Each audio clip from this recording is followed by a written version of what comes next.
Ito kasing lalaking to, nahulihan ko ng baril at suspekto sa pagnanakaw dito. Ano? Oh my gosh! Kapitana, hindi po totoo yun. Ito kasi sir, nahulihan ko ng illegal firearms at isa rin tong suspect sa pagnanakaw dito sa barangay. Akala ko matino ka eh. Proud pa naman ako sa'yo. Pero sa nalaman ko ngayon, makikipaghiwalay na ako.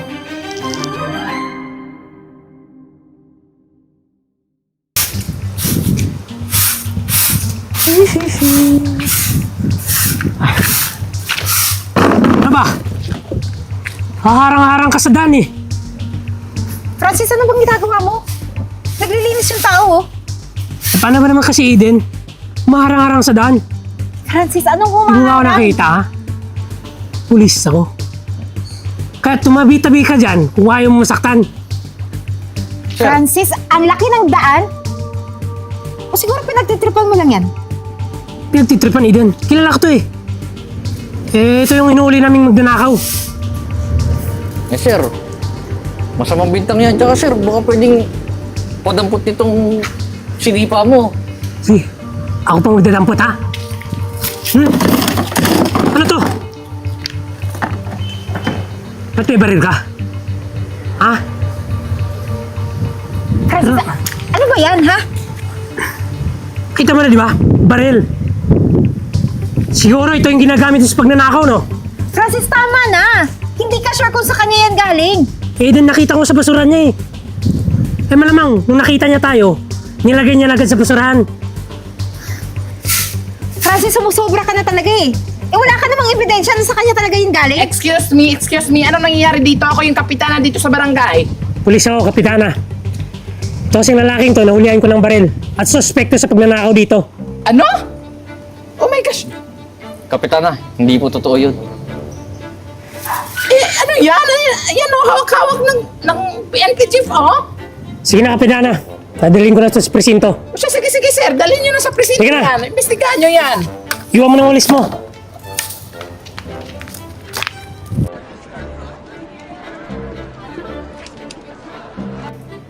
Alam mo, hindi lang pala illegal firearms yung kaso mo dito. Ikaw rin yung suspect sa pagnanakaw dito sa barangay. Sisiguraduhin ko sa'yo, mabubulok ka sa kulungan. Teka lang, Francis. Eh, baka naman pwede niyo pa itong pag-usapan. Tsaka parang malabo namang magawa niya yun. Eh, kung ipapakulong mo naman siya, pwede ko naman siyang piyansahan eh. Nag-iisip ka ba, Eden? Sa tingin mo, kaya mo itong piyansahan? Mabigat na kaso to. Tsaka ikaw, sisiguraduhin ko sa'yo, mauubos yung pera mo, ang piyansa mo dito. Eh sir, hindi naman totoo lahat ng bintang mo sa akin eh. Tsaka di ko magagawa yan. Huwag mo na akong gawing sinungaling. May ebidensya tayo dito.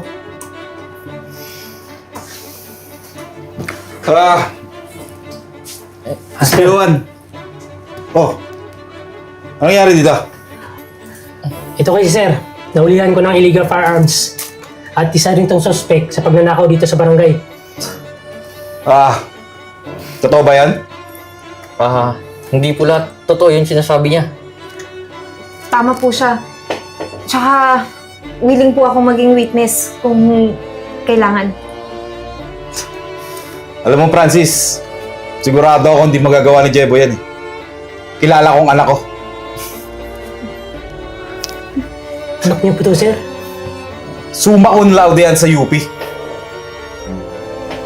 At kilala ko ang anak ko. Oh, matulungin yan. At hindi niya sinasayang yung oras niya. Kaya lang nakaganyan yan. Kasi mahilig mag-volunteer yan.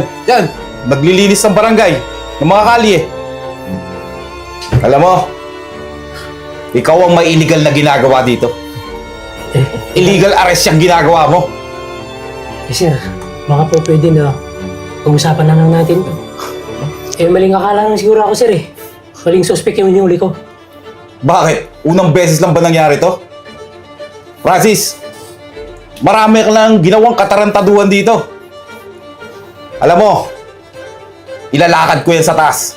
Sisiguraduhin kong matatanggal ka.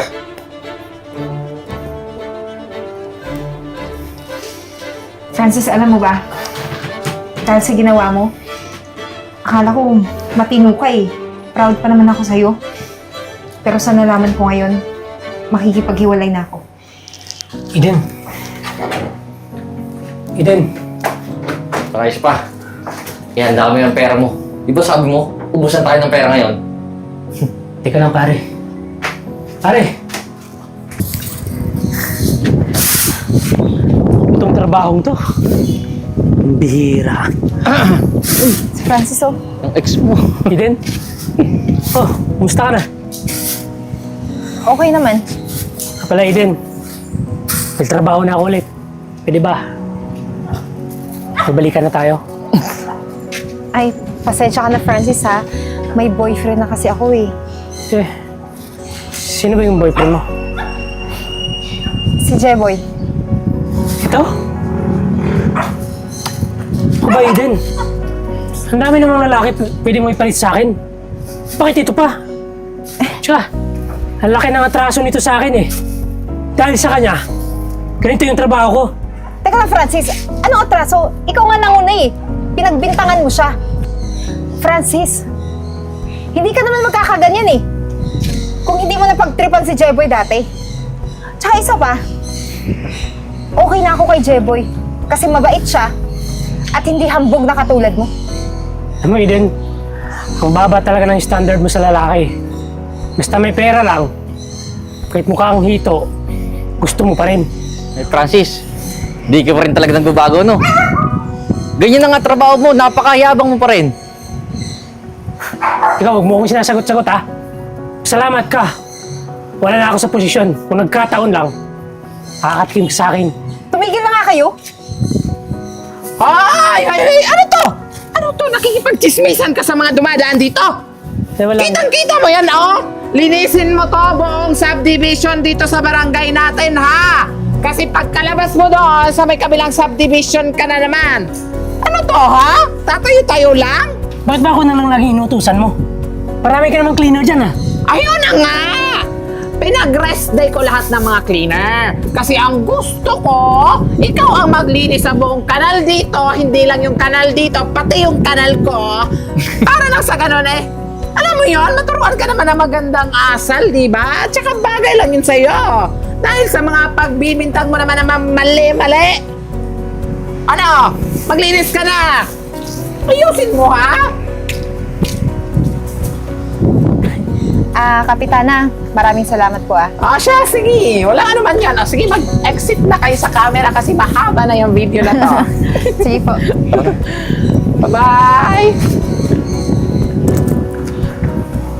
Oh, freeze! Diba? Ako yung naiwan sa camera. Ibig sabihin lang nun, ako yung bida!